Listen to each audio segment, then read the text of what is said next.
For starting late this morning, and of course some technical challenges here and there, but nonetheless we continue with the show at pace, and we have also a panelist here who are already in studio with us this morning. Right, we have a lot that we have to discuss today as far as standing on guard is concerned, as a matter of security. So a lot has been happening lately, and we want to delve deeper into that. Pittsburgh, of course, the shooting that happened there, the U.S. Immigrants as well, the caravan that has really drawn a lot of flack as far as immigration is concerned. And we understand also Donald Trump has sent some 5,200 troops, to the Mexican border. We shall be discussing this and a lot of other issues as well. Also, there's a very interesting editorial cartoon and extrajudicial killings, the airport report. We will also lay that as well for discussions as well. So let's just take a keener look on what is happening on the front page of the dailies this morning. We begin with the Business Daily. Trader summoned over suspect Kobil share sales. This is what is on the front page of Business Daily this morning. Ali Kansachu gets Thursday date with CMA's compliance officers to explain his role in heavy buying of oil marketers' shares ahead of last week's takeover bid.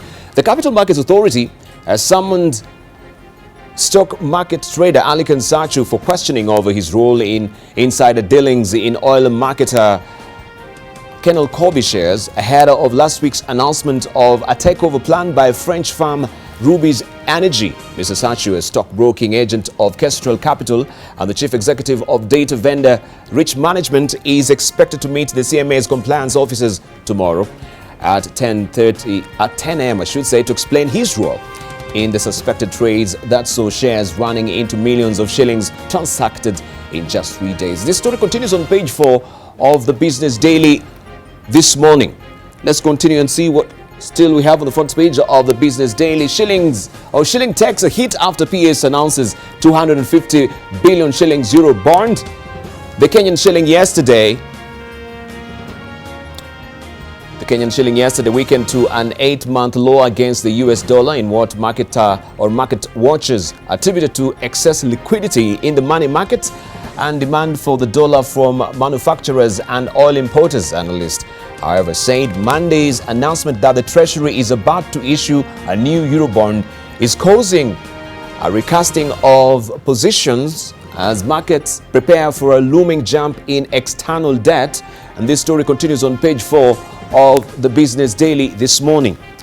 Also still on the front page of the Business Daily, KCPE exams begin, and you can see here Kenya Certificate of Primary Education examination candidates at Aga Khan Primary School before writing their mathematics paper yesterday. The national examination for Standard 8 pupils kicked off across the country yesterday. Also, Uganda abandons SGR plan in favor of old line. The Ugandan government has shelved plans to build a standard gauge railway line connecting the capital Kampala with Malaba town on the border with Kenya in the wake of fears that Nairobi is no longer keen on extending the multi-billion shilling line from the lakeside city of Kisumu to the common border. Uganda's Finance Minister Matia Kasaija told the Daily Monitor that the Ugandan government had put on hold the SGR venture and will instead focus on revamping the old meter gauge railway network until unresolved issues with Kenya and China are concluded. This story continues on page 4 of the Business Daily this morning. Also, Uhuru dismisses IMF on debt pile. President Uhuru Kenyatta has dismissed the IMF concerns over the continued pileup, of public debt and risk of default, arguing he's not bothered by the rising loans. This story continues on page 5 of the Business Daily. Also, 75 days, how long the ARM cement NSC suspension has been extended. Nyeri gas fined is carbon dioxide. The gas discovered during the drilling of a borehole in Wireri village, Nyeri, is carbon dioxide. And analysts or an analysis by the geothermal development company has revealed. This story continues on page 6 of the Business Daily this morning. Turkana leads in development budget. Turkana has spent the highest percentage on development projects since establishment of the devolved government in 2013. Data by the Controller of Budgets Office showed this. And this story continues on page 12 and 13 of the Business Daily this morning. Allow me to show you the hard copy of the Daily Nation today. I don't have the soft copy. China may bar SGR loan in fish ban row. This is what is on the front page of the Daily Nation today. Furious, Beijing accuses Nairobi of waging trade war against it, vows revenge as Beijing vows to hit back MPs anxious over their mounting Chinese debt. Ajuru to stand his ground even if it means delaying completion of extension of the railway line line to Kisumu. And this story continues on page 4 and 5. And already you can see on the front page of the Business Daily how this story is panning out, with Uganda now saying they will not, or they're suspending as SGR plan in favor of oil line. This is what is also on the front page of the Business Daily, as you can see. So you can read also this story on page 4 and 5 of the Daily Nation this morning. Also, girl gives birth hours before exam is another story that you want to follow. 4 candidates, girls, which I should say, girls give birth hours before exam. 4 candidates sat their standard 8 papers in maternities hours after giving birth as the examinations started throughout the country. This story continues on page 2 and 3 of the Daily Nation this morning, and you can see also the unflappable smiles of the pupils there. This is Olympic Primary School pupils in Kibera.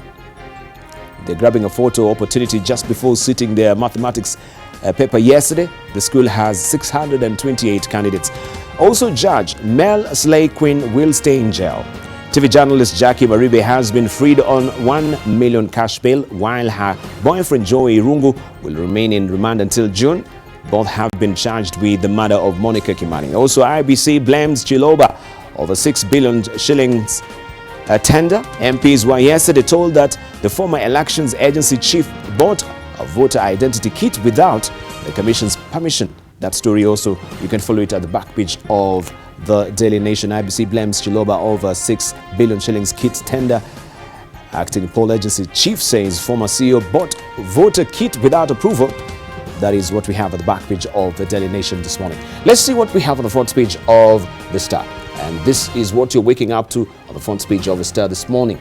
I am not interested in PM post. This is what Uhuru is saying. President says agitation for referendum about cutting the cost of government. No thanks. President rejects proposal by Mount Kenya leaders to stay on after end of term. This story continues on page 6 of the Star this morning. Also, police kill 17 in 1 week of cold blood executions. Police have executed 17 people in a span of 7 days within the Dandora, Mathare and Majengo areas of Nairobi. They include 6 people killed on Sunday in Dandora, 4 shot in Majengo on October the 20th, 2 in Molwem on October the 23rd, and another 5 yesterday morning in Mathare. In 1 month, police have carried out 14 extrajudicial killings in Dandora alone, according to a local human rights organization, Dandora Justice Center. You can follow this story also inside the Star as well. And you have lovers apart. Joey stays in jail as Jackie gets bail. Woman eater. It says here, the caption, Joseph Joey Irungu and Citizen TV journalist Jackie Maribe at Milimani Law Court yesterday. You have the full story on page 9 of the Star this morning. Cemetery scandal. Ex-Nairobi town clerk Gakuo dies serving jail term is a story that you want to follow on page 3. And conduits for cash. Former PS Lilian Omolo's bank accounts frozen. Under pressure. Kinjuri in trouble over failure to honor summons and consolidate votes. Unite or forget 2022 presidency, Sally tells lawyers. This story continues on page 28 of the Star this morning. The People Daily is up next, and this is your splash this morning on the front page of the People Daily. Where is it? Let me try and just pick it up quickly for you so that you can see what it holds for us as well. And this is what is on the front page of the People Daily. KCPE exams yields 20 babies on day 1. scourge of teenage pregnancies torments schoolgirls across the country as more than 100 reported to be sitting papers while expectant in Kilifi County only. You have the story on page 6 and 7 of the People Daily this morning. Also, who rules out third term amid debate on referendum. President categorical, he will not seek to change the law to cling to power. Mariba released, Joey to stay in. TV anchor gagged from covering trial as judge sends fiancé who he called a woman eater back to remand for being dangerous flight risk. We have that story on page 2 of the People Daily this morning. Let's see what we have on the front page of Taifa Leo. A quick look at that as well. I will try and lift it for you so that you can see what it holds for us as well. Well, it's acting up, but we can cross over now to Tanzania and see what the Citizen is holding for us in Tanzania. Why new NHC chair boss have a lot on their plate. Projects have stalled for lack of funds and allegations of financial impropriety as some of the problems that need to be tackled head-on. This story continues on page 2 of The Citizen. And you have also the background there. Grand City project hits a brick wall. Also, lenders' fortunes change for the better. Dar es Salaam operational challenges, or it says operational challenges that most commercial banks faced over the past 2 years could be waning even as lenders continue to grapple with high levels of non-performing loans. This story continues on page 2 of The Citizen. Also, CCM's CC endorses candidates for by-election.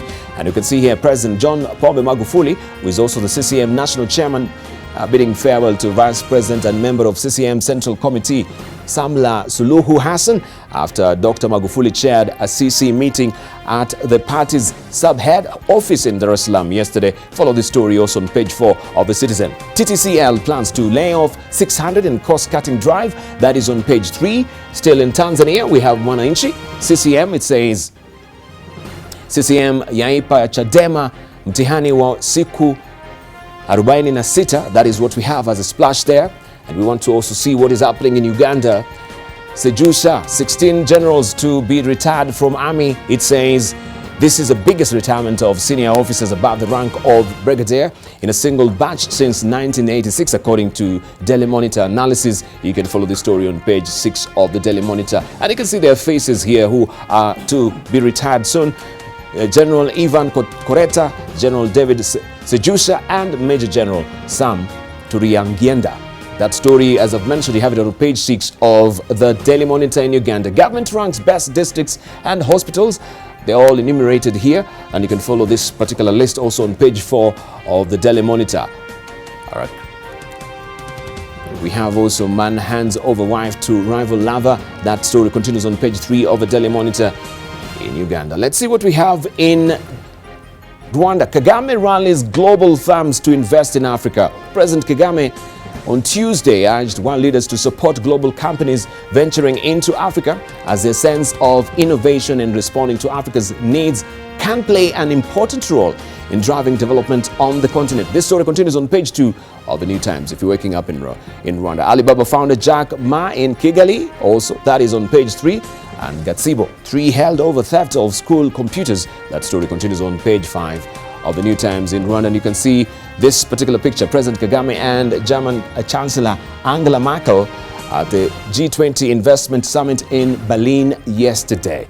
And that is related, of course, to the headline that is on the front page of the New Times this morning. I want to show you also what we have internationally, looking at Financial Times. There you go. Let me try and just do that for you. Germany confronts new era as Merkel calls time on leadership. Chancellor quits as CDU chief. Political career to end in 2021. Succession fight begins. And you can follow this story also on page 8 of the Financial Times. And this is the latest edition. We do have, of course, the time difference notwithstanding. Britain's targets biggest US technology group or groups with tax on digital revenues is another story that you can follow also inside the Financial Times if you're waking up in London. Let's see what we have on the front page of the Global or the Globe and Mail. China's military scientist targets Canadian universities. Globe and Mail survey finds collaboration on research at 9 institutions, raising concerns that schools are being used to modernize Beijing's armed forces. Canadian academics have collaborated on dozens of projects with Chinese military researchers, some of whom appear to have obscured their defense ties, raising concerns that Canada is inadvertently helping China modernize its armed forces. This story continues on page 10 of the Globe and Mail. Let's see what we have as editorial cartoons this morning, and we can begin with the People Daily. This is what Stano has drawn for us. Of course, that maiden flight to New York, the Kenya Airways. It's great to be in the land of opportunities, but how about a direct flight to the moon where there is no corruption? This is what Stano has drawn for us today. Also, let's see what Victor has drawn for us today as well, or Munene for that matter. And this is what is in the Daily Nation today. Actually, this is in the Standard today. And the Kenya National Examination Council, Kenya Certificate of Primary Education, Morals, Paper 1. Read the essay below and write the moral of the story. Teachers and learners are cheering. I saw a helicopter. It was flying low. Our leader, we shouted. It was our member of parliament. He travels in a plane. It belongs to him. The helicopter landed at our school playground. 3 big cars arrived in our compound. They too belonged to him. His wife waved at us. She had golden rings, excuse me, in her hand. We don't know how our leader acquired his wealth, but who cares? We cheer on. Of course, this has been in one of the textbooks in the curricula. And of course, this is what Gado has actually captured today in the Standard. Let's move on and see what we have also inside. Let me try and see what we have inside the Daily Nation. This is what Munene has drawn for us. After KQ New York direct flight, hello, prime plots in New York now available. No passports, no work permit, no green card. Get jobs in 15 hours. Soon as GR direct trip to China. Sir, are you boarding? Right, this is what actually they've captured today inside the Daily Nation. Right, you can grab a copy of the dailies there for these riveting stories. And of course, we want also to just take a keen look on what is happening also in our news this morning. Families and neighbors of slain young men in Dandora are demanding justice. TV News journalist Jackie Maribe is free on bail, and strict conditions are co-accused Joseph Irungu denied bail. And Bangladesh, Myanmar agreed to start Rohingya repatriation. Now, the Independent Policing Oversight Authority has launched a probe into the shooting of 6 people in Nairobi, Dandora area on Sunday. The investigations stemming from allegations that police executed 4 innocent men, amongst them a KCAC candidate. NTV's Brenda Wanga starts us off. The anger here is palpable. Residents tired both of the high crime rates and the accompanying cases of extrajudicial killings by security officers. Their anger this time round triggered by this past Sunday's murder of 6 people, 2 of them criminals, the other 4 not so much. Waisi walikuwa wawili na hatukatai walikuwa wameiba kipikipi na waliuliwa siku hiyo, lakini hao wengine 4 ni watu wenye hawana hatia. Sami Musili, 17 years old and a KCAC candidate, amongst those gunned down in cold blood. Na alikuwa afanye exam na sio mtoto mbaya. His crime, climbing up an avocado tree to see where the early morning gunshots were coming from. Kijana kufungua mlango aliulizwa, wewe ndio ulikuwa juu ya miti lala. Akapigwa risasi hapo na akakufa. Sami's attention had been drawn to an incident unfolding a few meters away. Here, police were in pursuit of 2 motorcycle thieves. One of the suspects sought refuge on the rooftop of the houses here, but not for long. Kakuja karuka, kwa hiyo mabati akaruka kwa nyumba ya kwanza kina Kapara. Kuruka huko ndani, wakakuja wakazungukia na hii nje huko hivyo, kwa wote nje wakaambia laleni hapo chini, laleni hapo chini. Watu wakalala, wakaanza kushangaa shida nini mbaya, unajua walikuwa washamka tu, ndo wameamka asubuhi. Laleni hapo chini, wakaanza kulala, walianza kupigiwa kwa nyumba hapo hivyo ndani. Kutoka nje kulala hivi hadi nilikuwa nafikiria pengine wanataka wafanywe ransack. Waangalie kama kuna bunduki yote wako nayo ama nini. Mimi nasikia risasi hadi nikafikiria ni crossfire, maybe wanafuatana na wengine huko. Kumbe ni hao ndo walikuwa wanashutiwa hapa chini. Relatives and neighbors say that the two young men had just moved into this house to live with their uncle after the death of their mother about 4 months ago. They had come to Nairobi to try their hand at the business of hawking shoes as they waited to raise enough money to rejoin school next year. Residents maintained that the three men, an uncle and his nephew, were innocent, and so was Sami. Kapalo majirani wanasema wakati alienda kuambia wao si waizi wanauza viatu, alipigwa risasi ya mkono. Kupigwa risasi ya mkono akatolewa nje. Askari mwanamke alikuwa amesimama pale. Kutolewa nje ndiye alikuwa anawamalizia.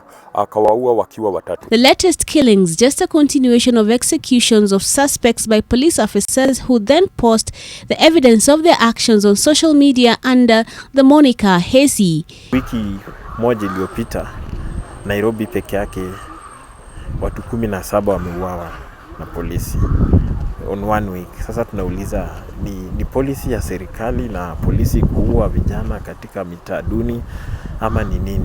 The residents now want the government to act and ensure that justice is served, especially for the 3 students, 1 in university, 2 in high school.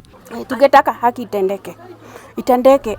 Wasi wanaua watu kiholera hivyo kwa sababu hakuna haki ya Mkenya. They want the law to be applied and the killings stopped. Brenda Wanga, NTV.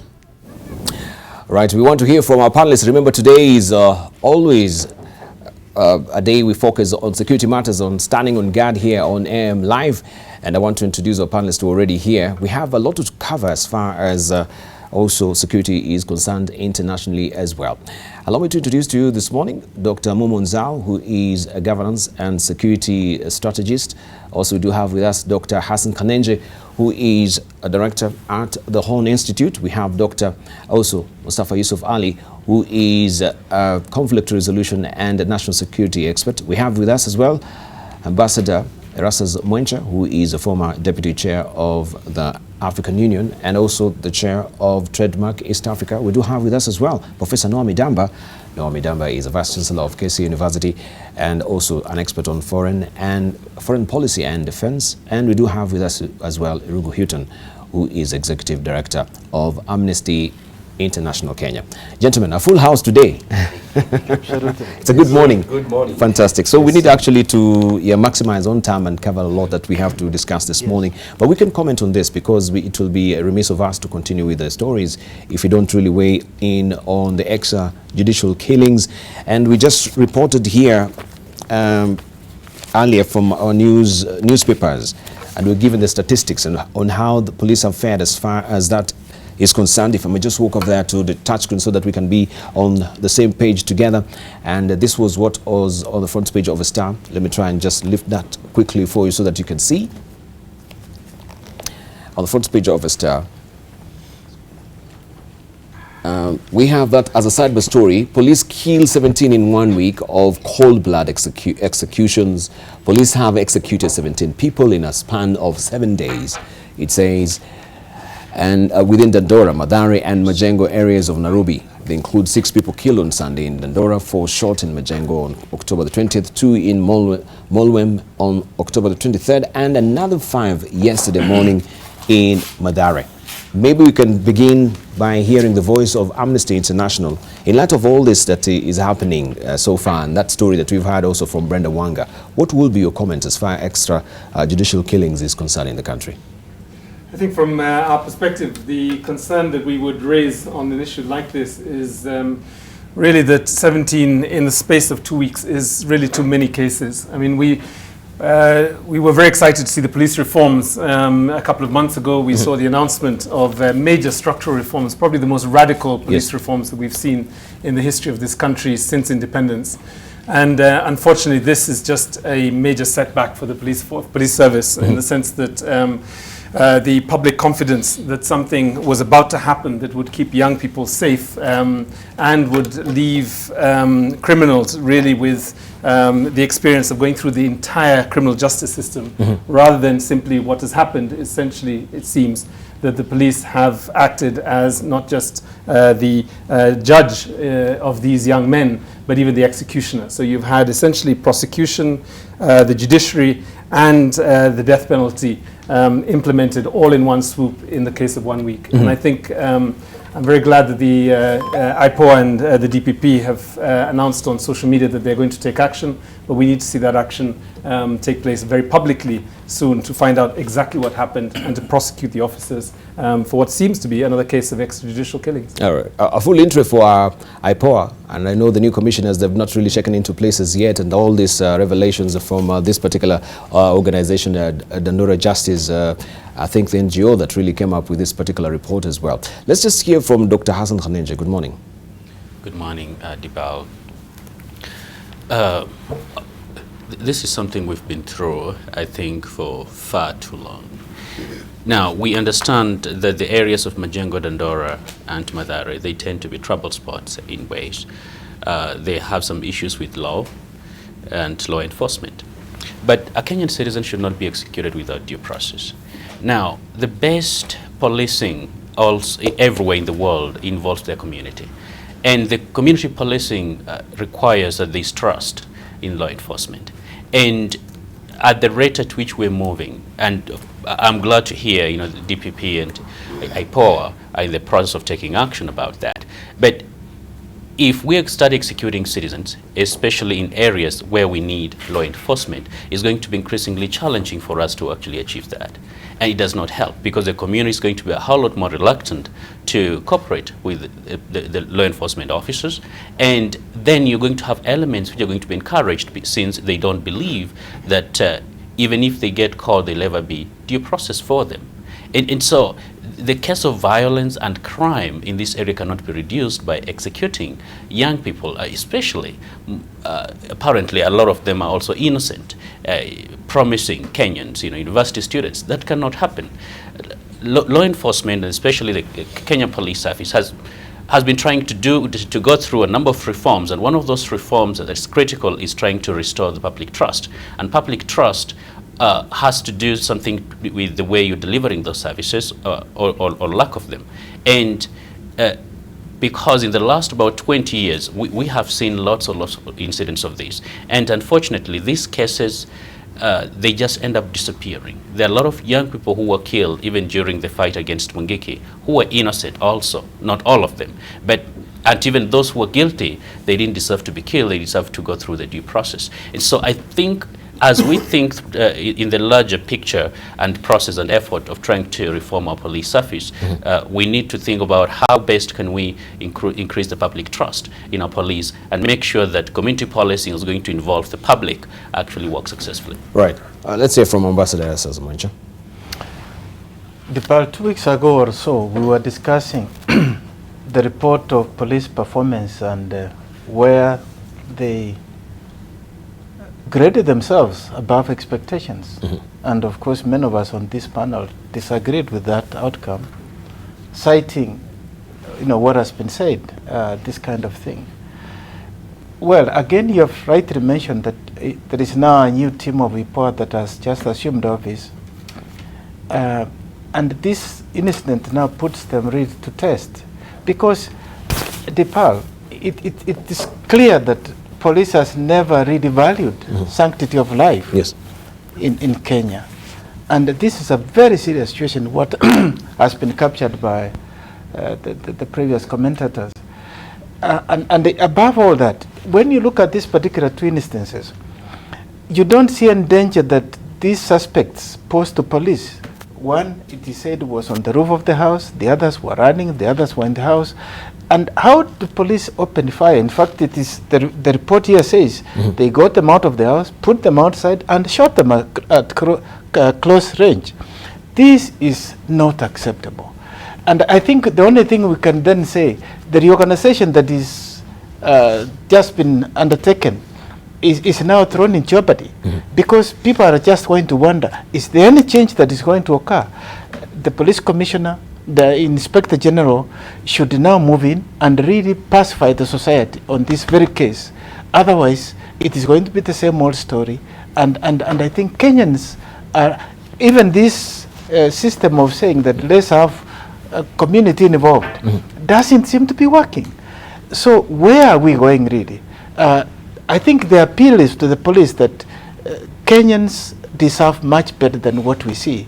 But above all this, hidden in this same story, is a story of last week where you saw a single-handed police officer arrest suspects. Heroic, this officer, Mr. Mbati. And I think hidden in this, hey, they are gems. So let all police not feel that we are condemning them. But bad eggs do spoil the whole basket. Right. Thank you very much. Dr. Mustafa. Yeah, Debarl, there must be another model developed or taken by the police to address crime in this country. 2016, 2017, Japan celebrated the fact that there was no single use of arms by police in Japan because there was totally no situation that warranted that. In fact, the police are complaining of being underworked. There are no criminals there to arrest. Now, the Constitution is very clear, Debarl. Each and every Kenyan has a right to life, due process and security. Including those 17, they have a right to life, they have a right to due process. If they're really harassing citizens in Mathare, Majengo and other places, they should be secured in a cell, in a jail, not to be executed. Thank you. Professor Naomi Damba? Debarl, what I want to say on this debate is, as a country, we must insist on the highest order or responsibility among our police. We must insist on the highest order of training requirement. And we must insist on the highest order of removing the bad ones out of the force. Majority of police, and I'm beginning to really feel good about changes that are taking place and the community relationship with police. There are things that are happening, like Ambassador Mwangi just said, that is changing the scope and the relationship with the community. But these bad apples, these trigger-happy people, must be removed out of our system. All right. Let's hear from Dr. Momonzao. Yeah, I'm in total agreement with my colleagues, and what I would like to be careful about is not in any way to negate the positive moves the country has made and the police as an institution. What we want to see is that the various constitutionally anchored bodies, for example, IPOA, should be able to make sure that the inquest is followed through. And because every officer, even under operational capacity, must have that responsibility. So there's a command responsibility first on the person who was in charge of the operation and the officers involved and so on. And therefore, I wouldn't like to pass any kind of blanket condemnation in any way on the National Police Service, because if anything happens out here, we will call the police and we will want them to follow the due process. And therefore, I wouldn't like to do that. But of course, just to condole with the families who could have been harmed innocently, and children, some of them are just 17 years and so on.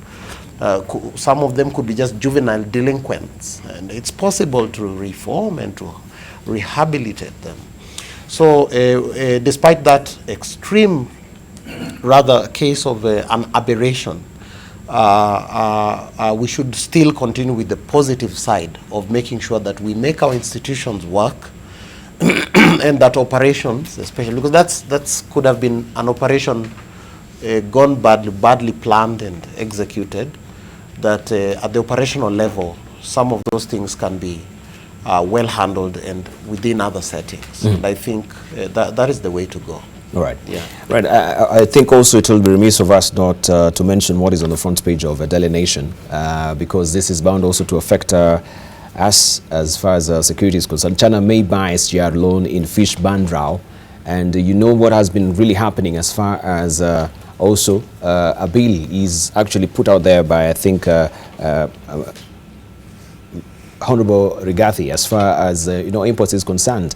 That we should actually be, any company that is bidding below 1 billion shillings should not be given a tender here in the country. And we can see this is escalating to be something else as far as the Daily Nation is concerned. If you just pick up this particular, I don't have my soft copy, China may bar SGR loan in fish ban row as Beijing vows to hit back MPs anxious over the mounting Chinese debt, urge Uhuru to stand his ground even if it means delaying completion of extension of the railway line to Kisumu. And this story continues on page 4 and 5 of the Daily Nation today. Maybe we can weigh in on this a bit. And you can see also the development on the front page of the Business Daily. Let me just show you also that from the touch screen. Uganda abandons SGR plan in favor of old line, it says. And this is how it looks on the front page of the Business Daily. Now they are saying that the Uganda government has shelved plans to build a standard gauge railway line connecting the capital Kampala with Malaba town on the border with Kenya in the wake of fears that Nairobi is no longer keen on extending the multi-billion shilling line from the lakeside city of Kisumu to the common border. And we know what the country is suffering from right now. The external debt that even the IMF right now has given a warning again, and lifting that external debt risk from low to actually medium. And Uhuru is dismissing IMF on debt pile. President Uhuru Kenyatta has dismissed the IMF concerns over the continued pile of public debt and risk of default, arguing he is not bothered by the rising loans. The story continues on page 5 of the Business Daily today. Let's just hear from Ambassador Erastus Mwencha on this. Looking at this China, this particular round that is now widening because of a fish ban, and now China says they may buy SGR loan. What does it portend? And Uganda now abandoning SGR plan in favor of old line. Where are we left? Well, we are really trying to service this particular debt. What does it portend even when it comes to issues of diplomacy? Yeah. Thank you very much, Debarl. I was away from Kenya, I was in West Africa. But on CNN, I was able to watch the interview of the president. Yes. And I thought it went very well. He really made a very strong case. The president with Richard Quest? Yes, that's right. That said, Mr. Debarl, I think one of the things that international norm teaches us is to avoid mega diplomacy, particularly matters trade. Yes. And there are procedures that should guide us on how we conduct it. I listened to the statement that the president made concerning fish, and I don't know how the bureaucrats have gone about to implement it. Because there are laws which govern, for instance, if we have a sudden influx of certain products into a country that threaten a particular industry, there are protocols that you follow.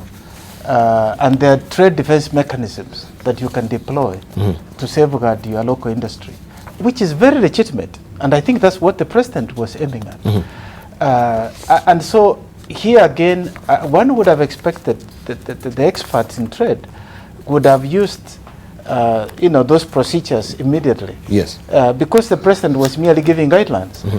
But that said, I think even on the Chinese side, I think leveraging this kind of incident to take it to SGR is going too far.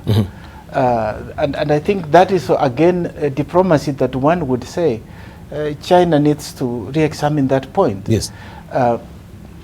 So I don't know who's being quoted here and whether this story is true to that extent as it is. If it is a very delicate matter, unfortunate, and I would suggest that immediately we must get our two states get together and avoid this kind of situation. Right. So we are seeing an escalating trade tensions. What is happening with the U.S. and China right now? Tariffs after tariffs, and so you slap me one, I slap you two as well. Is this escalating also to us as well, as far as this particular row is concerned? Let's hear from Irungu Hilton. So first of all, I think we're in no position really to have a trade war with China at the moment. And I think for us, what we need to, as Kenyans, be very careful about is our escalating indebtedness. I mean, just to give you some of the figures, I just give you a sense. So and it connects even with this referendum call that we are beginning to go through. We are expecting the Treasury to give about 45% of our budget this year to pay back creditors from the Chinese to the World Bank to several European countries. That's roughly about 658 billion shillings. As we stand now, our public debt is about 5.1 trillion shillings. By next year, it will go to 5.6 trillion. If we do not arrest this trend, then by the time that the president is handing over the instruments of power to the next president, probably tucked in front of the Constitution, in fact, in front of Article 1, will probably be a promissory note that will probably be in the range of about 7.1 trillion shillings. So we are in a very difficult fiscal crisis. And I think that is the first point that we would need to make on this trade war debate. So is the president really burying his head in the sand? Even after the IMF has given some red flags on this, and he says it says that President Uhuru Kenyatta has dismissed the IMF concerns over the continued pile up of public debt and risk of default, arguing he is not bothered. He's not bothered by the rising loans. So you see, heads of states are essentially commanders-in-chief, but they're also chiefs in confidence. They have to maintain public confidence and, I guess, international confidence in the Kenyan context. Yes. Unfortunately, or maybe fortunately, I don't have that obligation. So I'm just looking at the facts, and I would be really interested to have a conversation with our Minister of Finance, or the CS of Finance, for him to explain to us how are they going to arrest the escalating debt that we've got, which is factual. It's not imagination. So those figures that I've just quoted, if there are other figures within the ministry that are more accurate, then let them bring those figures. But as far as I can see, we are really heading for a very difficult 2 to 3 years. In fact, I think we should expect austerity measures from the state, not that we wish them, but that they're probably inevitable given the crisis of public finance.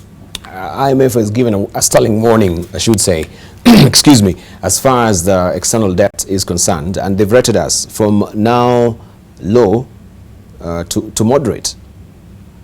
What does that really portend for us? And in light of what the president is saying, that you should just poo-poo aside what actually the IMF is saying? Debarl, first, in international economics, the whole idea of debt is not a benign thing. Countries are indebted. Even China has debt, and the US, and even the richest of countries have debt, public debt, and so on. So it's not something that is just a Kenyan phenomenon. And but of course, when debts are accumulated, there has to be an issue about how that will be breached and so on. The philosophy here, I think, is that countries that have made it, like the Asian tigers, like South Korea, borrowed very heavily. They were very indebted at some point, but the costs, the sunk costs they put in the infrastructure and so on, countries like Singapore, it paid back. So I think the biggest question is, how do we have the discipline to make sure that whatever you have borrowed pays up and it spurs growth in the economy and creates national wealth? That is something, and the big four agenda is quite promising, but we really have to make sure as a country we work, we have in our philosophy, in our mindset, that economic security is as good as the whole story of our grand strategic outlook as a country. And therefore, we have to have the discipline. And that discipline includes fighting, make sure, corruption, transparency and accountability, and cutting down on wastage in any way in terms of the fiscal health of the economy. But Debarl, most importantly here, I just wanted to put in the rider just to an adage to what Ambassador Mwencha was saying. Countries don't talk to each other through newspaper headlines, to be careful. And I don't think this is the picture. Beijing wouldn't have to react like that. I don't think that is the actual picture. of it, but of course it is good to have that kind of talk in media circles and in public circle. But countries don't talk to each other like this. So I think this is not really the picture, but we ought also to be careful about our conduct of diplomacy. Thank you. And public diplomacy. Dr. Khanenje. Picking a trade war with China, it is not a winning strategy if we were to try it. The US, as we speak, it's actually losing in this whole process. American farmers are suffering, and they're going to suffer even more. Now, it is true that countries have debt, including the United States has a lot of debt. The difference between them and us, they actually can print dollars. We can't. Okay. The economy a lot more resilient and a lot more adaptable to certain things and pressures than ours.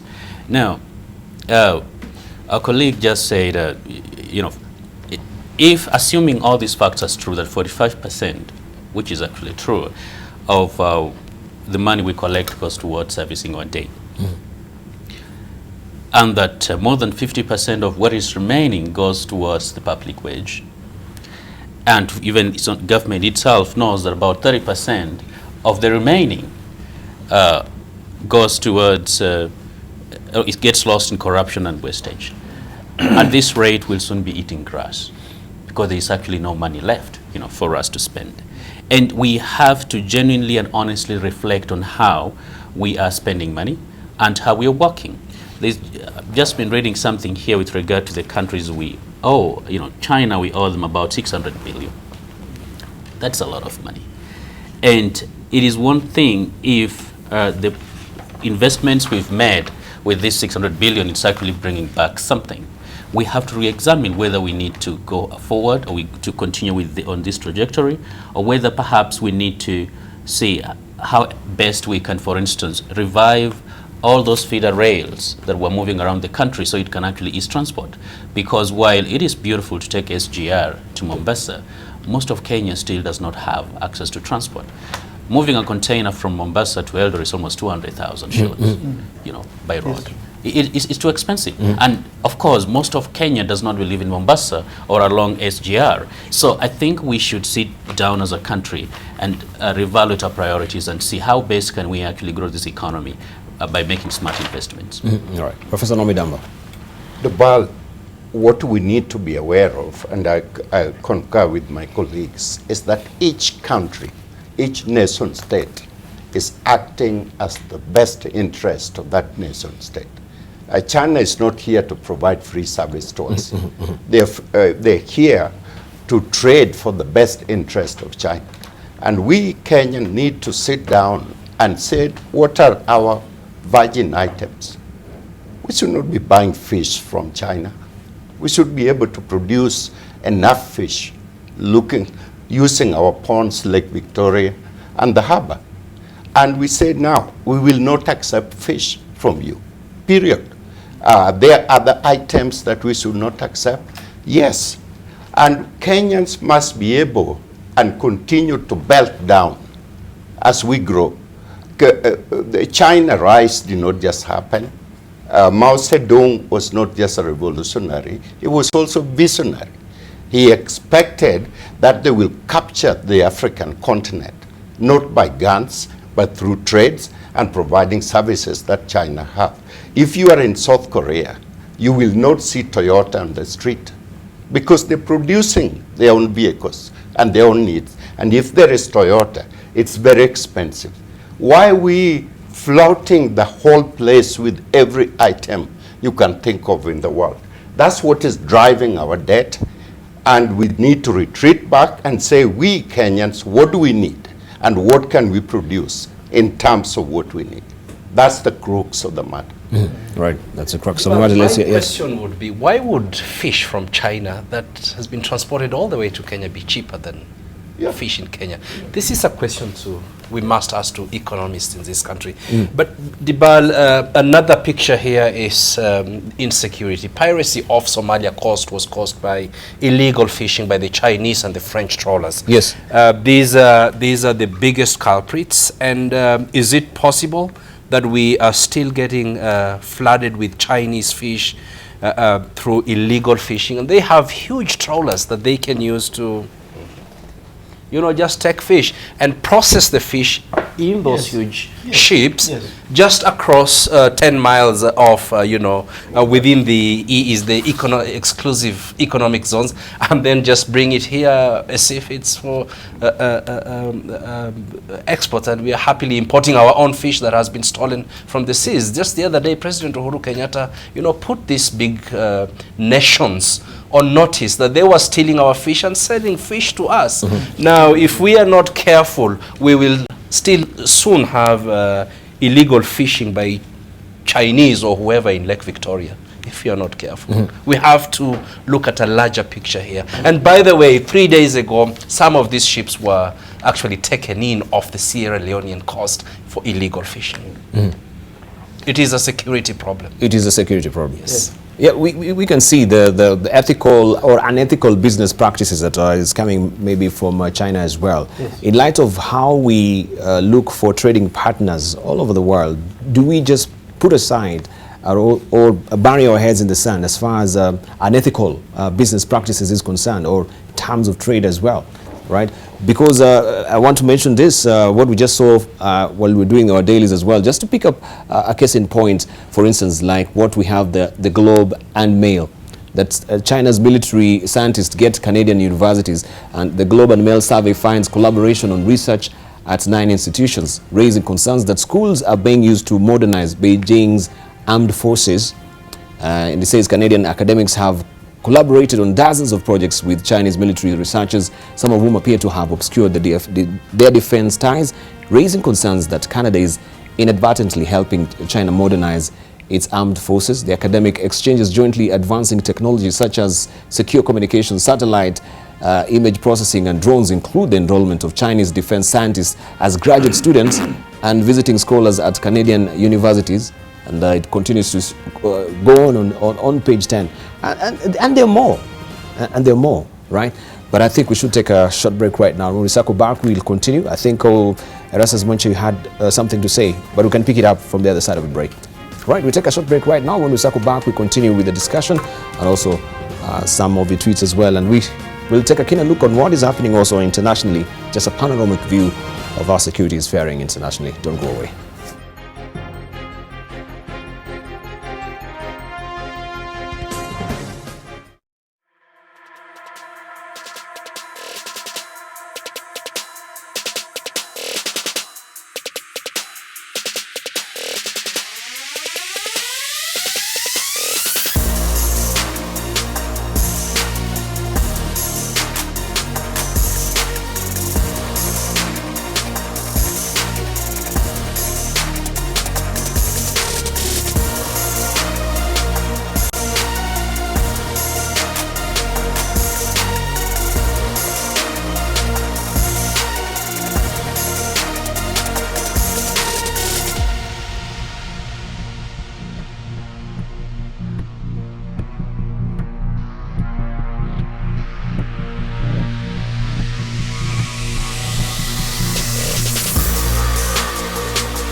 We're standing on guard here on AM Live and keeping an eye on the enemy, of course discussing matter security here in the region, in the country, and of course taking a panoramic view of what is happening in the world as well. So before we took a short break, we had promised also to continue that discussion about China and what is headlining the front page of a Daily Nation today. China may bar SGR loan in fish ban route. This is what it says from a hard copy here on the front page of a Daily Nation as Beijing vows to hit back. MPs anxious over the mounting Chinese debt urge Uhuru to stand his ground even if it means delaying completion of the extension of the railway line to Kisumu, and that story continues on page 4 and 5. But the president doesn't need to do that. On the front page of Business Daily, there's this developing story as well as far as GR is concerned. So Uganda also, they're shelving this particular report. Let me just try and put it back for you there on the front page of the Business Daily. It says that Uganda abandons SGR plan in favor of old line. So what does it portend as far as servicing this debt is concerned? And you can see also Uhuru, he says here as a sidebar on the ticker there, Uhuru dismisses IMF on debt pile. President Uhuru Kenyatta has dismissed the IMF concerns over the continued pile up of public debt and risk of default, arguing he's not bothered by rising loans. This story continues on page 5 of the Business Daily today. Balozi, you had promised to circle back with this. Let's continue with this particular story as also we try and see what is happening internationally. Thank you very much, Debarl. Just a quick comment, particularly on the fish. Just to agree with what Mustafa said, that it could be our fish that comes back to us. The irony of fish trade globally is that fish is not the origin. You know, there is what you call rules of origin of a product. And for fish, the origin is not defined by even where the fish is caught. It's defined by the ship, the vessel that catches fish. And this is a huge argument that we had, particularly when we were negotiating with the Europeans on economic partnership, because for them they would say, well, we were arguing that the fish, when they come and fish on our shores, they must land the fish first, and then now we can export it so that it's declared as African fish going to Europe. But they argue that it's the vessel that catches fish. But there is a point that was also made here concerning this taste of this fish, that it could be plastic. You know, exporting food products and agricultural products, again citing for the case of, say, AGOA. When AGOA was declared, we were all excited that we are going to be able to export our mangoes, so we export our fish and all that, and even to Europe. But imports of food is such manipulated by importers because they use sanitary and phytosanitary rules. And this is what I thought the president was hinting at when he was saying, you use tactics because to get a visa for your product of agricultural products takes you no less than 6-7 years to export to the US. And that is because US is not competitive in the food products. They defend their own agriculture. So our traders here, our policymakers here, should be smart and not be gullible in the way they go about. That's what I was alluding to. There's defense mechanisms that you use which are internationally acceptable. Could this also be yes. I wanted to also, well, if you want... no, just continue, just finish your train of thought. I was going to talk about the debt issue, but if you want us to... Yeah, please, just go full steam ahead. On the debt issue, the report here in the newspapers today is about the shilling taking a hit, and the reason that is a very dangerous signal to us, because when we are net importers, a shilling, weakening of a shilling is going to hurt us because it will lead to inflation. Why is this happening? Obviously, the dealers are looking at 3 critical numbers. They are looking at the announcement by the treasury that they're going to borrow more money, but then they look at which sectors are these funds going to be used for.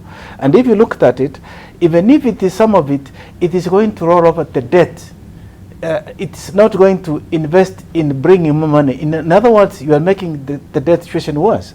But above all that, there are 3 numbers that are worrying. One is, if you look at the revenue base for the country, for the government, vis-a-vis the expenditure, the gap is so big. And therefore, it means the government will have to borrow to finance that.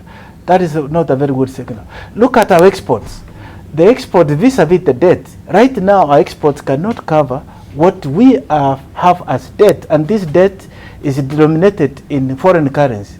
And the third thing, if you look at the ratio to GDP, is also, this is what Irungu was talking about. So we're living in a very delicate situation. You have seen countries like Argentina, Greece, really get into a situation they would not sustain their debt. So I think what I saw here, the debate by members of parliament, that we need to sit down and evaluate how we are doing these things is critical, and is, time is opportune. Right. Let's hear from Dr. Mumunzao. Yeah, I just wanted to make an adage to what Ambassador was alluding to. I wanted to say the head of state was clear that there is a finance bill, there's a finance law. And what he was pointing to is that the law is there. I mean, he was not saying, we will not import fish and so on. But he's saying that the law already is there, but there are ways that countries can always have caveats. You can say, because you can, when someone a hawker is walking around with wares, you say yes or no. They can't force it on you. So one thing is forces of supply and demand and the market economy is such that what is the cost of production and all that, and how does that accrue into the end product? How can sometimes you find that our own fish here is more costly, and therefore anything that comes out from outside there looks attractive? We have to look into those things, the cost of production of our own things, and look for ways to make it cheaper and affordable and so on. So protectionism is not what the world is looking at all the same, but countries have all manner of ways to do that. Now, that kind of nitty-gritty about protecting some certain aspects of the economy should not be seen to be a trade war. There is no trade war going on here between Kenya and China, and that's what I'm trying to underscore here, because we might be blowing the whole thing out of proportion. But all the same, the IMF has not said that. It's just trying to say you need to be cautious. But the question is, we need to look within, because it is only the wearer of the shoe who knows where it pinches. We have to look within and see how can we boost, growth and enhance national creation, wealth creation. There is a lot of, the head of state is point clear that, and he's right, that if we invest in infrastructure, and we invest in housing, health, and the whole things that are coming on in manufacturing, as stipulated in Big Four, we can get somewhere. And sometimes the means justify, the end justify the means. So we have to ingrain that philosophy, and then make sure that we cut anything else that would derail us as a country to get there. Thank you. Maybe we can close it up. If there is any other issue that we want to discuss on that particular note, you can highlight now, Dr. Khanenje. I think the trouble is we are behaving badly like a spoiled brat who spends more than what they're making. Ultimately, you're going to end up with nothing. One thing that is going to be important, and to my fellow Kenyans out there watching from the private and public sector, is that government doesn't have all the ideas, and we also have a responsibility as institutions, as think tanks, as the private sector, to give them certain ideas, especially in the pursuit of Vision 2030 and the Big Four agenda. Some things as basic as agriculture. Farmers, especially in the North Rift and other parts of the country, they've been suffering a lot in the past few years, in part just because of, frankly, in bad policy. And so we can't look forward towards, you can't increase the tax bracket, for instance, if your citizens are making less and less, each day. We cannot get into manufacturing, we're producing nothing to manufacture, for instance. And so we have to go down, or rather go back to basics and tighten our belts and spend money only on things that we need. Today, as things stand, we're spending twice as much as what we're making. When you do that, you're going to find yourself perpetually in debt.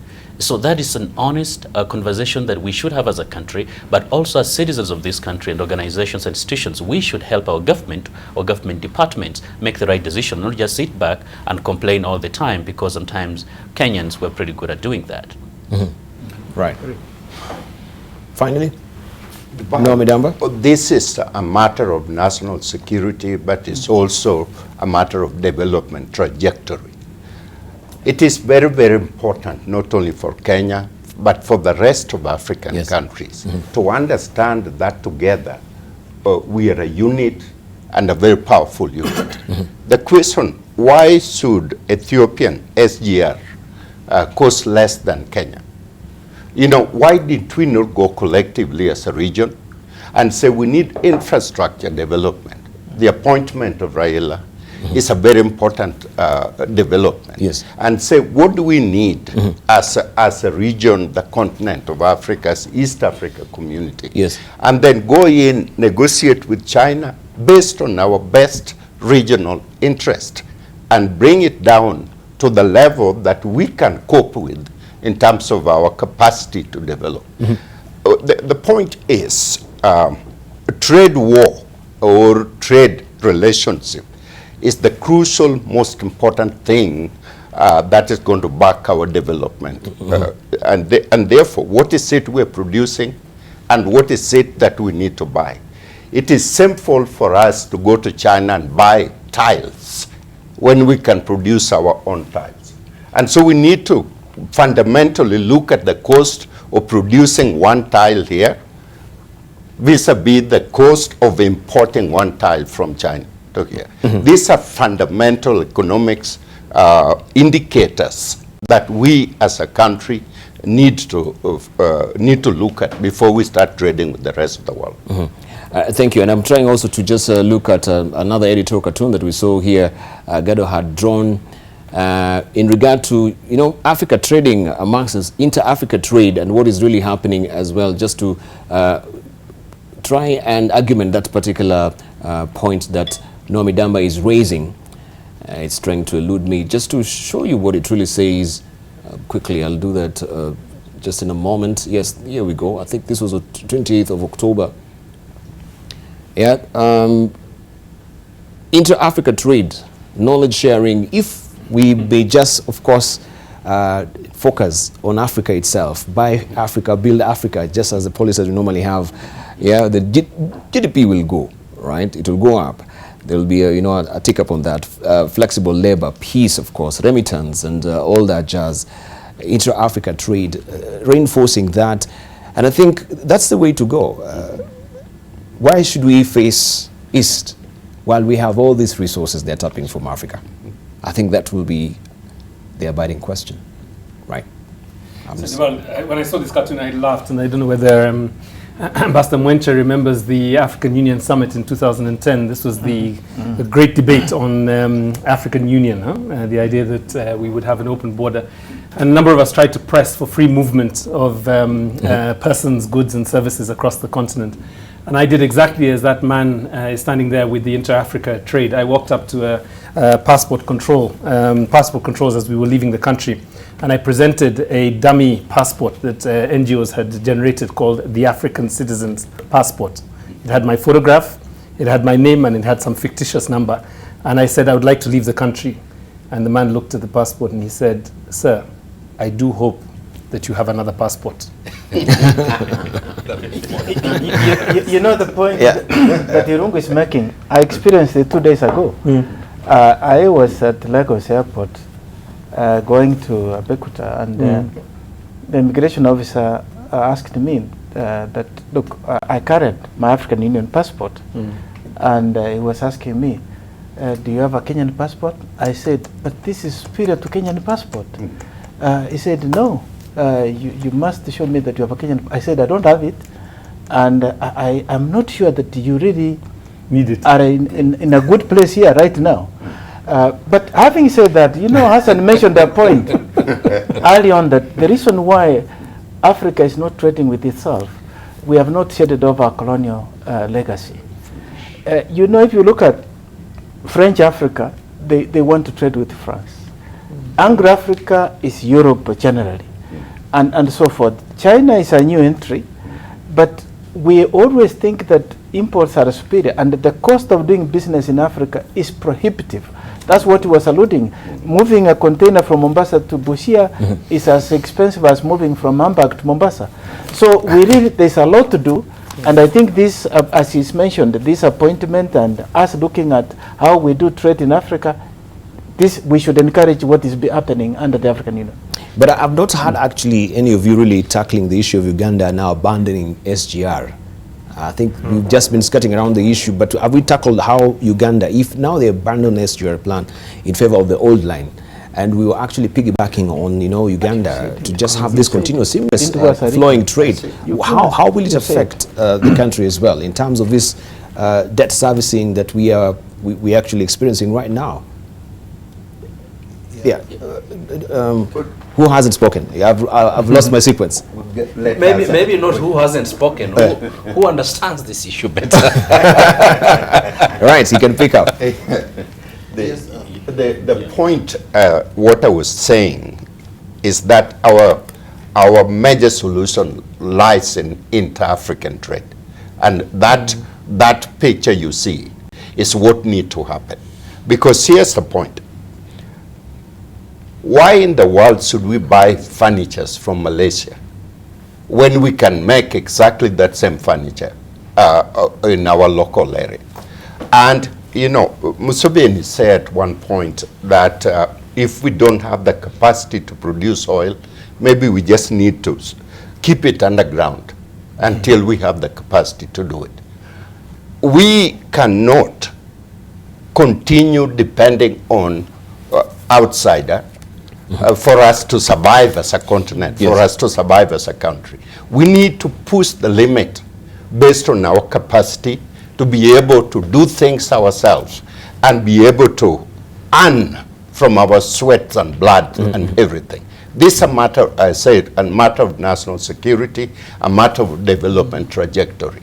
This is what Mao mapped out in the University of Pudong for China. What about our economists?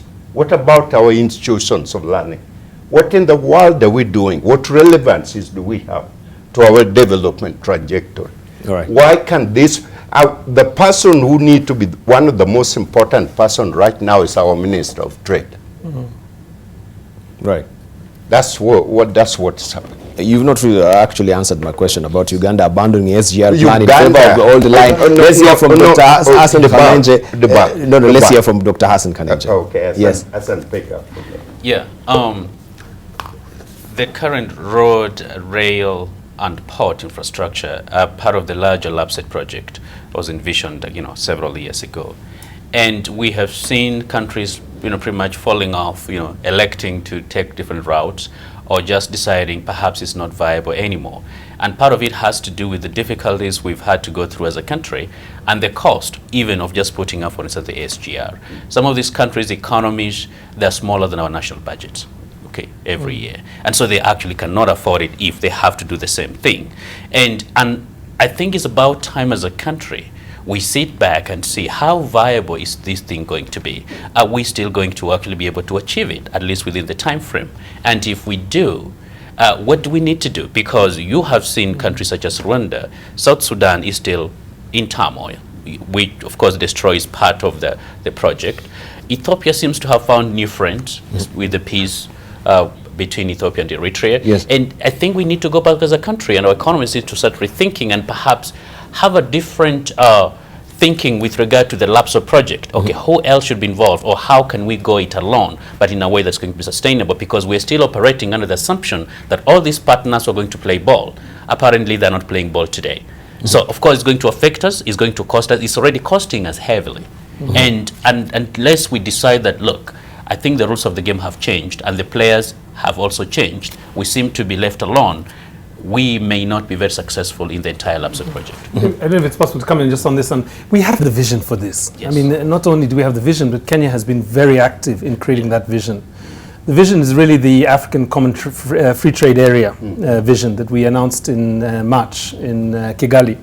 And one of the things we said there was that we have the potential as a continent with a population of 1.2 million people and a GDP the size of Britain, to be a major player in the world arena. So at this point, what we need to do is to safeguard that vision. If we start retreating back into these small little hamlets and cocoons, and if I can just call them counties of Africa, we are not going to produce the kind of power that I can actually speak to China, for example, or to the United States. Just another line here. I'd wanted to refrain from talking about this, but implementing regional projects has a number of challenges. Hence the appointment of former Prime Minister as an envoy for infrastructure development. Yes. And in the case of Uganda, Kenya, Professor did mention in passing early on that there could be an element of cost. Minister of Finance of Uganda is somebody I know very well, a good friend of mine. So and you could speak to him directly. Well, that's why I don't want to quote him now, because I don't know what else he did. A little bit of shuttle diplomacy. We can task you on this panel.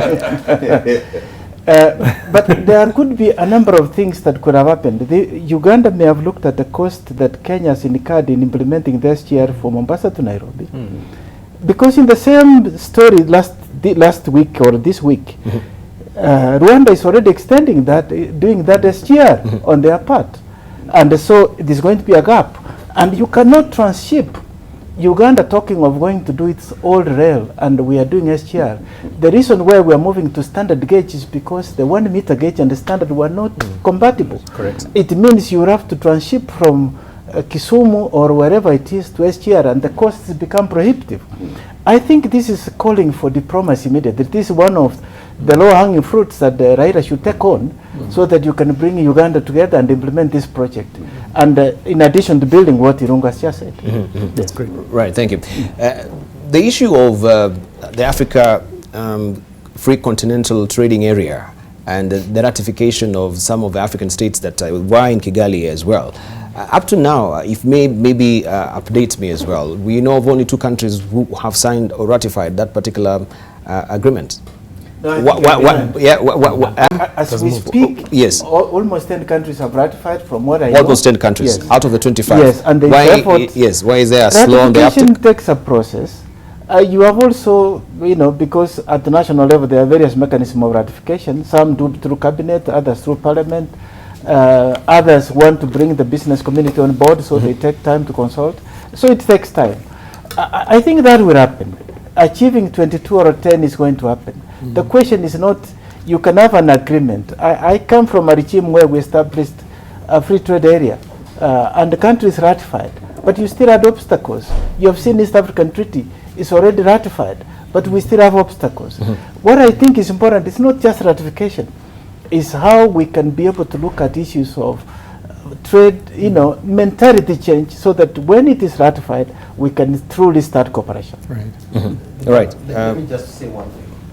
There's something we call the logic of collective action and the free rider problem. When you take 8 people and you give them a task, there will be about 3 people who will be thinking one person will take the burden. So the logic of collective action is one of the biggest problems that face this whole idea of development corridors. And we have a lot of development corridors, like the Maputo one, through Mozambique. South Africa took a lot of the burden. Kenya is not doing a bad, unfavorable, rather, to use the right word, choice. We are trying to create infrastructure that will benefit us in the future.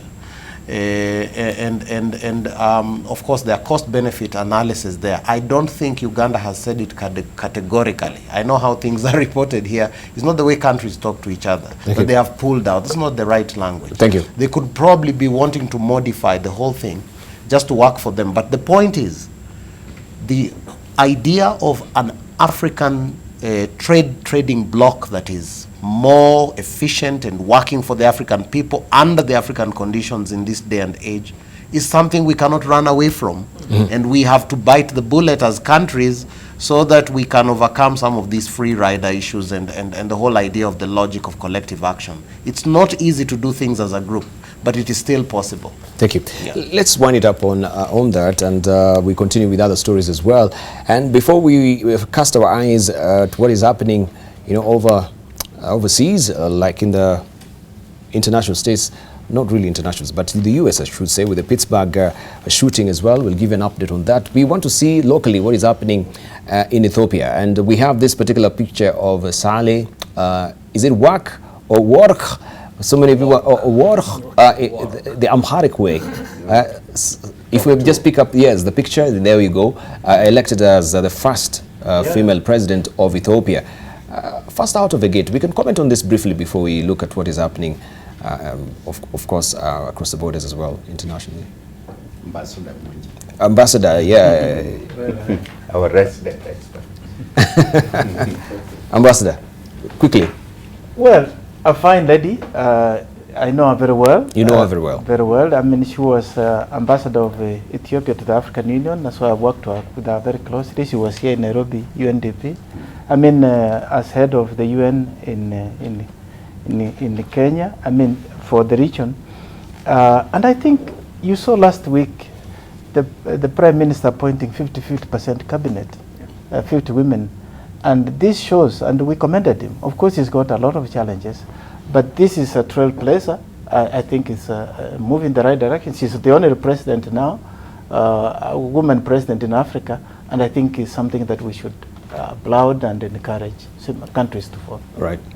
Okay, let's hear from Irungu Houghton. I know he's really castigated me about the manuals that we normally have here every Wednesday as far as gender parity is concerned. So today I know he's in an awkward place because Lucy, she's not here. Yeah. I mean, I think, you know, for me, the appointment of former Ambassador Selowak is just wonderful. I mean, it's just one of those things that we can be proud of regardless of which passport we're using. In this case, and I think the position of presidency is essentially, it's a symbol of national unity in the context of the federal and democratic republic. Now I guess we can use the word democratic. Before it was a bit of it got stuck in my throat a couple of times when you talk about the federal democratic republic of Ethiopia. But I think the other thing really is that he's raising the bar for the region. Yes. I mean, I think that's essentially what Abiy is doing for us all, in that it is possible to have women in senior positions of authority, and you know, this is one of those appointments where we can probably say was not a tokenistic appointment, because this is a very accomplished diplomat. She's very skillful in negotiation. She's an extremely humble woman, and to have her in that position is just wonderful. I'm sure we can congratulate the Ethiopians on this one. Thank you.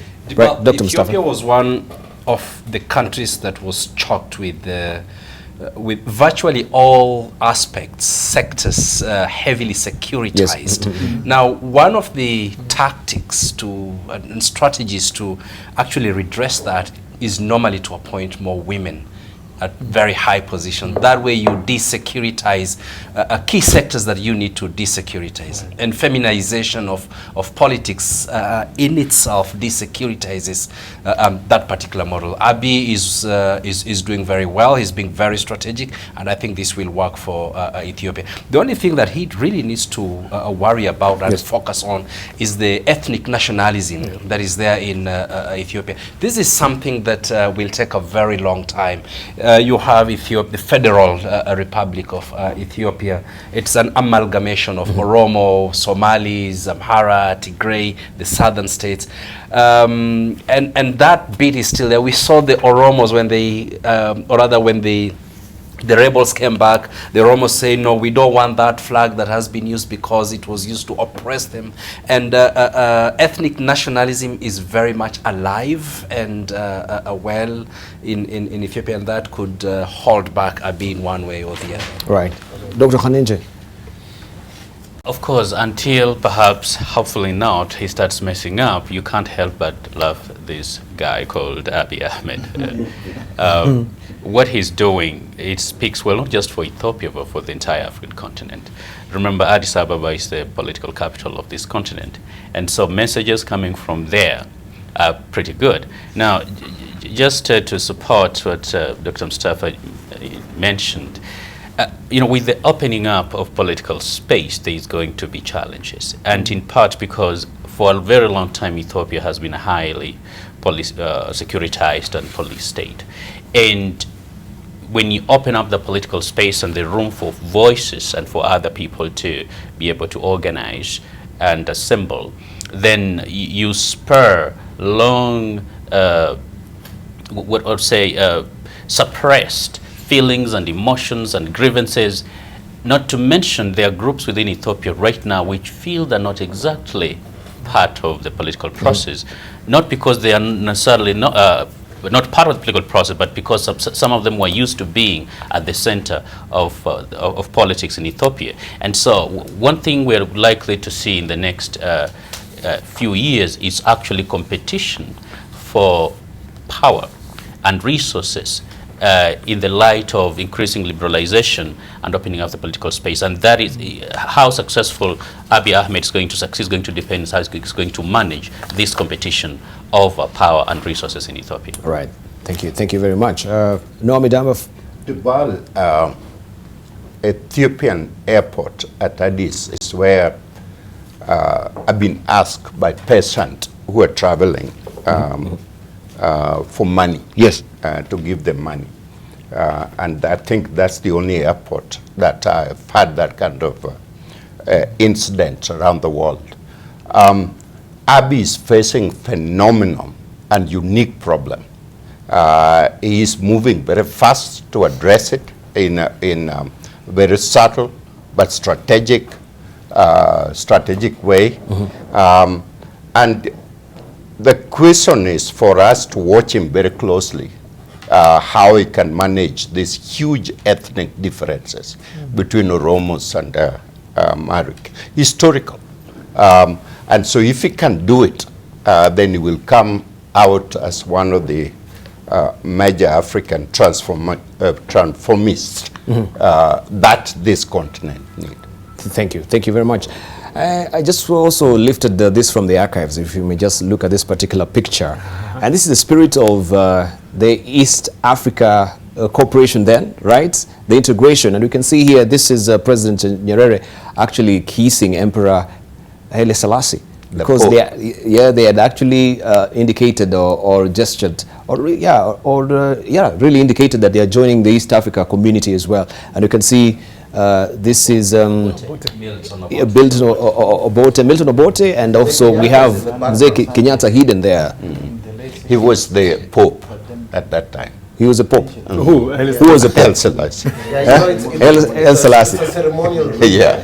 So that's why you sort of. It's a what? One of you is a ceremonial what? Ceremonial ring. They call it a sacrament or something like that for the king. For the king. Yeah. For the monarchs. Yeah, monarchs. For the monarchs. It's just a sign of respect to kiss. You kiss. Yeah. You kiss it. Yeah. And even that one really was used as a signature, isn't it? You could actually use it as a stamp. Yes. The seal of the seal of the king. Yeah, fantastic. Debarl, it's an interesting photo, right? Yes. Because Nyerere, of course, a self-proclaimed socialist, kissing the hand of a monarch. Yes. So actually, in terms of the political systems, one has to wonder, what was happening at that level, But I think it's contradictory at that level. But I think in terms of Julius Nyerere, it really, for me, reminds me of how great he was. That he was able to transcend his own ideology and be able to reach across to an African brother and acknowledge him in the context in which he was operating, which is really a monarch. And actually some people used to say he was descendant not from mortals, but from high above. From Solomon directly. All right, and of course we shall be discussing the issue of the Jews and the way the Jewish also, they're being threatened around the world with the Pittsburgh shooting as well. But if we may just have that picture back, and I've never really connected Haile Selassie, just maybe for the many that they wonder, where is Haile Selassie and the Jah Rastafarian movement, because they really allude him as, as a king or their leader. Any of you might pick up on that, if you have any sort idea? Just briefly. It's social anthropology. A lot of Africans were enslaved, and they were taken out to the West Indies and so on, and they have been trying to trace back their roots. And the story about Selassie and the kingship and so on, right from Menelik and so on, it really appealed to them. And so there was some kind of spiritual intonation and so on. But more important, Debarl, is that we are still facing problems of state formation that our forebearers, our founding fathers, tried to overcome. Like Nyerere even wanted to delay the independence of Tanzania. Thank you. So that we can have one country and so on. Let's keep thinking in that direction, but there are a lot of hurdles. Because like now, what Abiy and the the lady president, what they are doing is trying to really overcome the problems of state formation that Ethiopia has, trying to have a state of harmony between the political and historical aspects of statehood and the cultural and territorial aspects of nationhood on one hand, to have a harmony with them. And it's normally a very tricky affair going forward. Hassan Kanenje. Yeah, I think just to attempt to respond to directly to the question with regard to how he's viewed, especially by some people of African gene pool in the Caribbean mostly, is, Ethiopia was viewed in a very mystical, very romantic way. In part, being one of the countries that wasn't colonized. And this leader having been there for many years, even as Africa went through colonialism, of course, except between 1935 and the end of the war, and 41, when Italy lost the war. It is something, because most people in Ethiopia are not exactly Rastafarians, they don't even care about that. But those people of African gene pool, especially in the Caribbean and West Indies, view him very differently. And part of it, I think, was search for identity and search for belonging. Just the same way you're going to find a good number of them really interested in learning about Africa and romanticizing Africa, talking about the great Zimbabwe civilization, for instance, or Egyptian civilization, in part because most of their history has been negative. And so in the search for identity and for something positive to hang on to, I think they ended up giving this guy a status that was close to a prophet. Right. Thank you very much. All right, let's see what is happening internationally, and of course we want to follow this story of the Pittsburgh shooting, where also demonstrators filled the streets in Pittsburgh on Tuesday, singing songs and holding signs calling for love, as US President Donald Trump shrugging off objections from some critics that he was unwelcome, offered condolences at the Pittsburgh synagogue where 11 Jews worshippers were shot.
The world, and how Israelis also, they have bugbears and their fears about the security anywhere. I think they have the heightened security because we've had even the former president of Iran, Ahmadinejad, saying that they need to be exterminated from the world. They're a scam. And this was the same sentiment actually that was put forth by Adolf Hitler as well. They say these people are a scam. They need to be exterminated, and then we had the final solution. What really happened in Pittsburgh, it's really disturbing as far as this epoch of time.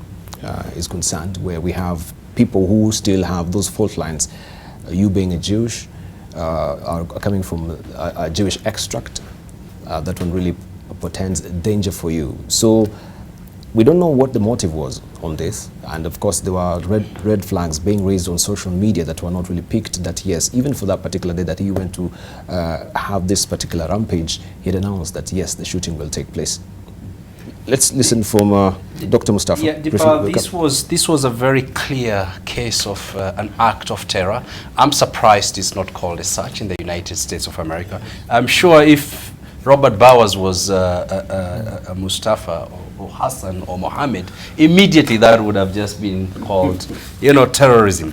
But this, first of all, we have to condemn this act, heinous, murderous act, terrorist act by Robert Bowers. It was very clear that this guy had posted, for some reasons Fox missed that, the fact that he said Jews are children of Satan, and then he went ahead and said that they are, you know, trafficking immigrants into the United States, and then he said that Jews must be stopped and that we must stop the Jews. This is, I'm quoting him, but worry about Muslims. Clear anti-Semitic sentiments. I think this should have been picked up and he should have been monitored. This would not have happened. But it's very clear that extremism in Europe, and of course now taking shape in the United States of America, is something that is going to disturb the Western Hemisphere, not just by so-called Muslim extremists, but homegrown extremists in the colors of Robert Bowers. And this is Mancha. Just to build on what Mustafa said, let's look at the backdrop against war, you know, that gave birth to this story. It is happening against a situation where you have what we call white right-wing extremists, Right. Who, for lack of a better word, can be as extremist as he said in any society. And this is a growing phenomenon. The troubling issue is that this is now growing in the United States, especially more since 2016, when we saw this political rhetoric represented by the current regime. So it's a very dangerous. But it's not only confined to the United States. If you look at what has happened in Europe, the Brexit, it is part of it. Merkel is resigning because extremists are taking over. You saw what happened in Austria and the rest. Brazil. And why is this happening? It is happening because there is this identity, nationalism that people are promoting. And the threat that external migrants pose to us because they bring, they cause job losses, they bring crime. And this kind of hatred is being propagated by politicians. So it's a very dangerous situation. And I think we're going to see more of it because politicians will always exploit an entry where they can gain votes. But all said and done, I don't think it has been, we should only look at this, what happened in Pittsburgh. It is related to what happened in Florida. It's related to what happened in Ohio. And why is all this happening? In fact, when it was happening to the blacks, nobody spoke. And it only reminds me what I read in a Jewish Holocaust Museum, which said that first, when they came for the socialists, I did not speak because I was not a socialist. When they came for the trade unions, I did not speak because I was not a trade unionist. Nobody spoke. And when they came for the Jews, nobody spoke because I was not a Jew. And when they came for me, nobody spoke because nobody was there to speak. I think this is a time for us to speak because this thing, it could be the blacks yesterday, the Jews today, but it's going to come to us. Thank you. So just some statistics, which I think are kind of interesting. So since 2016, we have seen no less than 1,000 hate groups classified by the FBI emerge. 1,000 in the United States of America. There have been 7,000 incidents since that period. The percentage of racially motivated hate crimes have doubled in 2 years. right? So this is the broader picture. So it's not an isolated case, obviously, and I think Ambassador said this. Until the administration clearly denounces white nationalists, hate groups, and politicians that demonize other communities in order to get favor among their own base, this will not go away. So I think one of the things we have to do as, you know, as a country, as Kenyans, we know this because of our history as a formerly colonized people, that actually racial, you know, violence actually affects a country very directly. And I would really like to see, you know, our ambassadors, both in Washington and New York, begin to start speaking out on these issues. Now, this is probably the reason why I'm not a diplomat. This is why I'm not a diplomat and I work for a human rights organization. But I think if you think about this from the context of keeping everybody safe in the United States of America, it's about time, I think, the African Union or our national bilateral channels are used to actually challenge what is happening in the United States of America. That's right. Right. Debarl, I am very familiar with this synagogue. I've been in that synagogue for meetings. That place is about an hour drive from my residence in Cleveland. I live within the Jewish community. And what is happening, Debarl, is the president rhetorics, the president leadership style has not helped at all. Mm-hmm. Because you see, the Jewish community and in this neighborhood are upper middle class. Pittsburgh is a working class town. Mm-hmm. A lot of people, factories that are either been closed and all that kind of stuff. And most of these people may be out of work. And then you're talking about China taking American jobs, and you're talking about Jewish people doing well. So the end result is this kind of human being is at the edge. And all you do is push him up a little bit, and he will act up. And so that is the cause. That's what's happening. Right. Thank you very much. Kanenje? I lived in Pittsburgh between 2004 and 2006. It is a beautiful town. It's a beautiful city. That synagogue was actually about 1.5 miles away from my place. And it's so sad to see that, you know, something like this happened. But Debarl, when you have a racist in chief as the commander in chief, that is likely to happen. I'm sorry to butt in. We just have to cross over to Uhuru Primary School, where the President Uhuru Gardens Primary School, where President Uhuru Kenyatta is addressing some of the pupils. Of course, this is just to encourage some of them who are actually sitting for the KCPE examination. Let's listen in. It is as you grow old, many more events which you will have to overcome. So you don't have to feel that you're under pressure to do anything that is wrong. Just do the best that you can do. All right? Yes. And my promise is that so long as you've done your best, every one of you will find a place in secondary school. Okay? Everybody will find a place in secondary school. So all you need to do is just to do your best. Right? Trust in your God and do your best. And that is what we are here to encourage you to do. All right? Yes. So that you can be senior citizens one day of this republic. Yeah? Men and women of integrity, and men and women who know that a challenge or an event does not change life. Yeah? Yeah? It is just something to be overcome, right? As you move on in the process of life. All right? Yeah, and you will have more challenges even as you go ahead. So you're ready to do your best? You're ready for your exams? We're praying for you and wishing you every success and wishing you the best.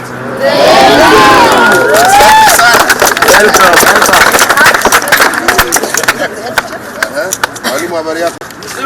Watoto wako tayari? Wako tayari. Well done. Habari yako? Wewe habari yako wewe? Asante.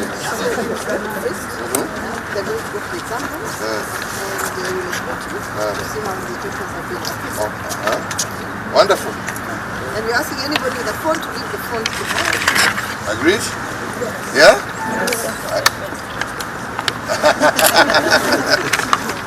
You ready? What's your name? What do you want to do when you And you're a sergeant. That's what you'll be. Just work hard. And you? What do you want to be? A doctor as well. And you, my dear? And what do you want to be? A teacher. Well done. You know that's the best profession in the world. Yeah? That's what you want to be. And you, young man, what's your name?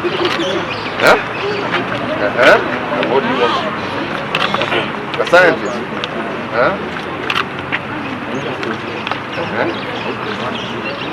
I want to be a president.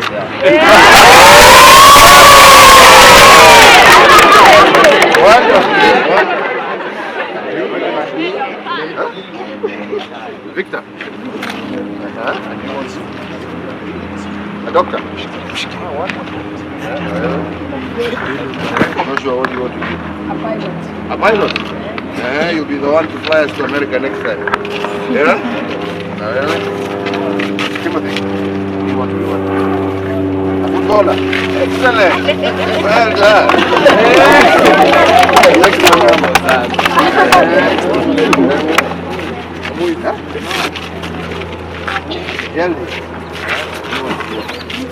Doctor as well.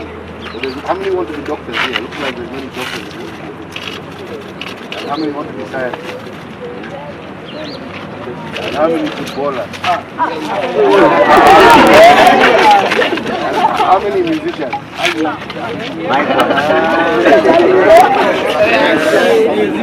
How many presidents are here? Oh, yeah. Okay, well done. Let me let you now go and get ready, yes? Yes. We'll see you in your class in a little bit, yes? Yes. God bless.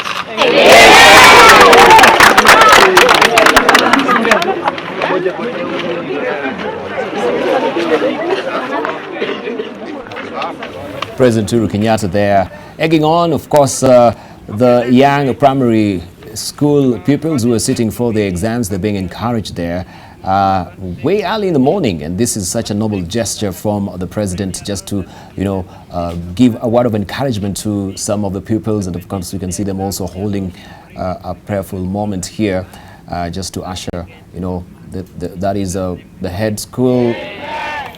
That is a principal actually leading in prayer there, and now they'll be moving to their various classes to sit for their KCP exams. The president there, and of course some of the government officials. We can see also the chair of NEC, George Magoha there, and CS Amina as well, who is a cabinet secretary of education. We continue, of course, to follow this particular story for you, and what a wonderful gesture there from the president. I know the people have been encouraged there, and of course we've had some of the fervid dreams that they want to really be when they grow up or when they finish their education as well. And this is what the president is up to, is really cracking down and in earnest as far as cheating is concerned. So you can see also what is on the front page of a Standard today. Uhuru takes up war on exam cheats. President orders Interior Ministry to set up command centers in his office to monitor exams, arrest and prosecute cheats. And of course also there are tough measures. Command centers established at office of the President, Harambee House, and manned by multi-agency officers comprising NIS, police and ministry officials. 5 choppers at team's disposal for rapid response. Team to coordinate with those on the ground and report cases of exam malpractices. Also team has call centers for communication with those in field and mobilized response. Also yesterday, all cabinet secretaries, principal and secretaries and other top government officials were in examination centers at the start of KCP. This is how also they're taking it seriously as far as cheating is concerned. We want to thank our panelists also this morning. Dr. Khnenje, we couldn't finish up, but of course we'll do this next time. Thank you very much. I want to thank you, all of you, for this cogent discussion we've had this morning as far as our security is concerned. Thank you also for your valued company. I cannot be able to read all your tweets right now because we're really strapped for time, but thank you for the rush of tweets as well. My name is Debarl Inea. Living with us is up next.